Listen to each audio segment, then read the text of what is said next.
Welcome to another Scaling Brokerage Community Podcast. Today we have another special guest, Michael, on the line. Michael, why don't you go ahead and introduce yourself, your company, and give us a little background about yourself?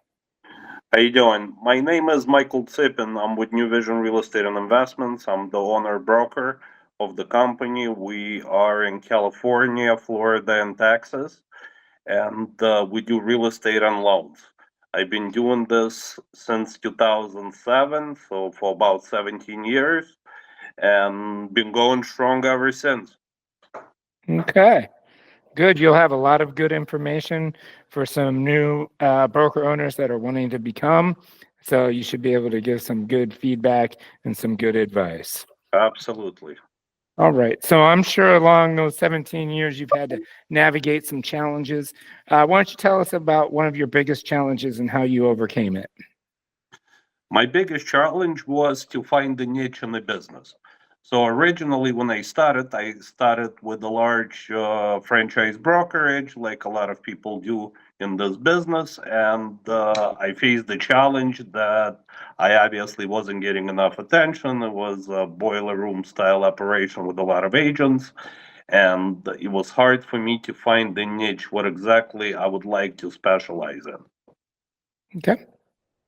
And what did you find yourself specializing in? What is your niche? Uh, Originally, I ended up, I fortunately or unfortunately started in our Great Recession. So the niche I found at that time was short sales, and I've done them for quite a few years and took a pretty large share in the Los Angeles market. At that time, I was only working the Los Angeles market, Hmm. and that's kind of brought me to where I am today. Okay. Yeah, a lot of people talk about 2007 to 11. They had to transition their to short sales because the market was down, right? And a lot of banks foreclosed on a lot of houses. Absolutely. And, at that time, for me, unfortunately, I didn't have a book of business at that time. So I have to kind of discover it for myself. It wasn't as obvious, unfortunately, as it is today. Hey, you built your own brand, right? That's how you started. Absolutely. That's how you started out. One of the everybody talks about. There's some people that buy into like Remax to help build their brand. Other people start from scratch, and they say it's really tough at first because you gotta people don't know who you are, and you have to build your brand. And Absolutely. so let's talk about that. What did you do to build your brand from I scratch? actually, once I wasn't getting enough attention at the large brokerage or getting much guidance, what I decided to do, I figured if I'm not getting any help already, and I had because of my experience in the Fortune 500 companies. Prior to that, I qualified for for broker's license immediately. So I figured for myself, if nobody's helping me anyways, and I'm looking at that time books when we still had physical books, and I figured I'm just gonna open up my own. Why am I paying a huge split if I'm not getting any help anyways? So what I did, I actually opened up my brokerage out of my condo at that time. Okay, that's So cool. was yeah, so I started a pretty lean operation. Then I had a couple of agents join, then on and on and on, and now we're here today. Nice. Okay. So how do you currently market your brokerage? What's your secret sauce? The way we market our brokerage, to be quite frank, we do not. Okay. Our the way the way we worked, and this was, my motto from the beginning: quality, not quantity, in a way. So for me, the way I started, obviously, as you figured from my out of my condo Yeah. start, I didn't have much funds to invest into marketing. So what I did, the way I approached it, I started looking for people with similar interests as me. So, for example, I like cigars, I like poker, I like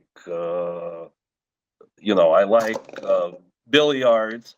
So what I did, I started finding people or clubs in a way where I can join on the budget and kind of get in from the inside. I see. That's So smart. what I so that's kind of what I did. I was hitting those markets. I was never door knocking. I was never sending out flyers. What I started was peer to peer marketing, and from there I came into an idea, why am I gonna go? I met quite a few attorneys and quite a few CPAs and a lot of different professionals. And I figured, why am I gonna waste my time marketing one person at a time that will bring me one deal every 7 years on average, which is obviously the average for a regular person in the United States when they trade a home. When I can target professionals that can bring me 5+ transactions a year. And this is how I started. I ended up networking with professionals. I ended up doing seminars at my office. And soon enough, I had a line of professionals standing out the door, and we've been extremely busy with anything from sales, purchases, investments to refis, and at that time, short sales. Okay. All right. So you talked about you had two. What? How many agents do you currently have?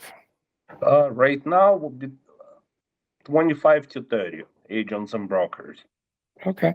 And then how did you attract those 25 to 30? Like what's your agent attraction model look like? My model is very simple. We do not run a boiler room operation. We're basically a boutique environment where a professional can come in. We have this room, I call it the happy place, where it's couches, tables, and we sit down like friends and, have lunch, have a drink, whatever, everybody's in the mood for at the moment, and we talk business. As far as recruiting, all the agents I have, I kind of keep it limited to a point because we like to produce, not collect agents like a lot of brokerages do. Most of our agents are productive, some are extremely productive, and we do values, that with our small firm that a lot of large brokerages don't. So the way I attracted them, it was all in the same way. It was some of them came to my seminars in the office that were kind of searching for business and didn't know where to start. Some transferred from other brokerages because we're a boutique environment. We actually have time to talk to them, guide them a little bit, and actually close their transactions because we have most of the services in house. So that was my model. We have a boutique style. Clients that come in can don't have to leave our office for pretty much anything. If they Okay. need a referral to CPA, if they need a referral to a contractor, if they're a developer and needs an architect or a construction crew or a refi or funding or hard money, whatever is needed, we have it all in house, and that's what attracts productive agents to us. Yeah. So you're kind of like a uh, full service We are. versus just a transaction. Exactly. Yeah. So for us, we take it from point A to point Z in one place, which attracts a lot of busy and high net worth professionals. Okay, nice. All right. Um, let's talk about the vision of your company. And so, in 5 years, where do you see your business and where do you see yourself? We expanded into Florida and Texas in the previous year and a half, and we are working on developing teams in those states. We're in the Dallas Fort Worth area as well as Sunny Isles, Miami. Uh, we do have some people already on board, although we just literally started recently. So our goal for expansion is to duplicate the same model in those metropolitan areas. Okay. And then do you have the infrastructure in place already, as in like Yes, leaders and all that? Okay. yes, we do. All right. Absolutely. We do, like for loans, for example, we do everything out of our Sherman Oaks office, which is Mm-hmm. in Los Angeles area, uh, in California. And so most of the back end work gets done here. And we have obviously our people that are bringing in the clientele and the management in those cities. Okay. Where do you see yourself in 5 years? What do you see? What do you see Michael doing in 5 years? Michael's always going to be doing the same thing because the main thing in this business is never to lose the hunger that you had when you were actually starving before you made your capital. So for me, I'm a person that shows up to the office most likely 7 days a week most of the time, and I'm always in the field. I'm always meeting clients. So other than additional growth, I do see myself doing exactly the same thing as I'm doing right now because it is working. Do you see yourself going into any other cities? Any other cities? No. Within the next 5 years, I think we'll have enough on our to-do list to accomplish that. For me, it's all about sustained growth versus just throwing money around and see what sticks. So for me, I'm gonna work on those offices for now. Obviously, if there's other opportunities, like we just got offered to take over a brokerage in Cabo San Lucas, Mexico, and so that might be part of the game plan as well because there. Who doesn't want to take a business trip down there? Exactly.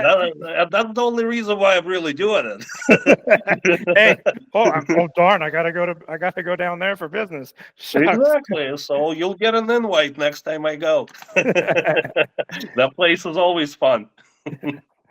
All right. So this is my favorite part. If you could go back and talk to yourself right before you became a brokerage owner, what's the two things you tell yourself to either do or not to do? Okay, first thing I would tell myself is the sustainable growth that I'm talking about now. Originally, what I did, once money started rolling in and all the fruits of my labor kept, started collecting, I jumped in too fast to a bigger expansion, which is development and mortgages and additional office and a larger space and staff, which obviously, eventually I learned how quickly the money goes away. So what I did, I scaled back to the normal environment where I'm comfortable. Me, I'm all about not having access versus and focusing on what I do best. So what I would tell myself, although it's really tempting, but hold your horses and do things more sustainably. Uh, Okay. Fortunately enough, I went through it and I became stronger, but I was on the brink of self destruction by I, doing things too fast. I'm sure you were sweating it. What's that I saying? was. I'm sure. What's that saying? You can do a lot of things good, but you can only do one thing great. Exactly, exactly. You are absolutely correct, and that's the advice I would have gave myself, because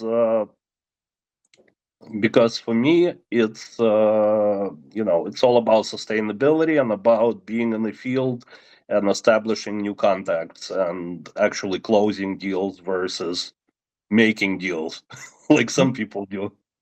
Okay. Well, let me ask you this: Do you ever plan? Do you ever plan on stepping back and running the business, like as part of your like 5, 10 year plan, or do you just plan on being out there every single day? For now, I'm planning to be there every single day. At this point, I still have decent amount of time in me. So for me to scale down, I'll probably be going full force for quite a while still. But eventually, absolutely, I already had offers for me to sell, which I turned down because there is no point. Because larger companies started seeing us as competition in the area and wanted to buy us out before we get to the point where we're not affordable to Hmm. them. But again, for me, I thought deeply about it, and my decision was that I'm gonna stay in the game. I'm gonna continue working hard or even harder, and the sky is the limit, as they say. You sound like the owner of modern day brokerage, Alan Kushmakov. He's the same That's way. right. So, um, what's your one book recommendation to somebody, whether it be personal or business? Mark Twain is always a classic. Those are always good, fun story. Huckleberry Finn is one of my favorite. So teaches a lot. So that's what I would recommend. Okay. All right. So again, this was awesome. I appreciate you being on the podcast. Thank you You for know, having me. you talk about the growth and the vision. So that's one thing that Alan, I don't know if you've had a chance to check out what Alan does, but I got it. he basically helps broker owners.